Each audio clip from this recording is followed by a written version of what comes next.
Annyeong hammaga. Bugun qizim bilan yana dadamizning ishxonasiga bordik. Sababi o'tgan hafta chiqa olmadik aylanishga. Bir ikkita ish chiqib qoldi uyda. Shu bilan bora olmadik. Bugun ertaga yoki indinga erim dam oladi. Buni kutmasdan bugun qizimni olib aylanishga chiqdim. Havo unchalik sovuq bo'lmagani uchun bu Nampudon Pusandagi erim esa pastda ishlaydi, tunnelda ishlaydi, magazini bor. Magazinga kelayotganimizda har doimgidek qizimni boshlig'i birinchi magazindan chiqib kutib oldi. Erimni boshlig'i bu Sajan qizimni juda ham yaxshi ko'radi. Shu sabab bu qizim chanqib qolgan kelar kemasdan suv ichib oldi.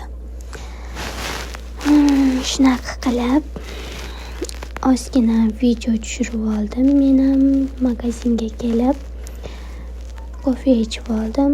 Obedda uyqum kelgandi, uxlamadim. Ishlarni qilib sirazu chiqdim. Shunaqa qilib o'zimga kofe damlab oldim va ozgina dam olib o'tirdim. Qizimga esa erimni boshlig'i, ya'ni Sajan qarab turdi unga. Men shunaqa qilib o'rnida o'tirib olgan qizimamchi.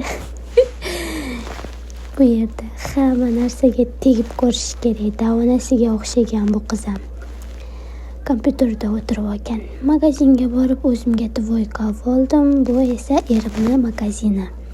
Bu yerda PlayStation, virtual ochki, notebooklar va joystiklar sotiladi. Magazinda yana telefonlar ham bor. Bu yerda telefon kamayib qolibdi. O'tgan safar kelganda telefon ko'p edi. Ko'pisi sotilgan ekan. Shunaqa telefonga chexollar, antiudar hammasi bor magazinda. Erim bu magazinga yaqinda ko'chdi. O'zini magazini kattaroq edi, lekin bu yerga ko'chdi. Shunday qilib uyga qaytdik va tunnelda har doimgidek Wi-Fi bor. Hamma joyda Wi-Fi bo'ladi. Liftda chiqib oldik. Uyga oldin o'ylagandik. O'zimiz sekin yurib qaytamiz toza havoda deb, lekin bo'lmadi.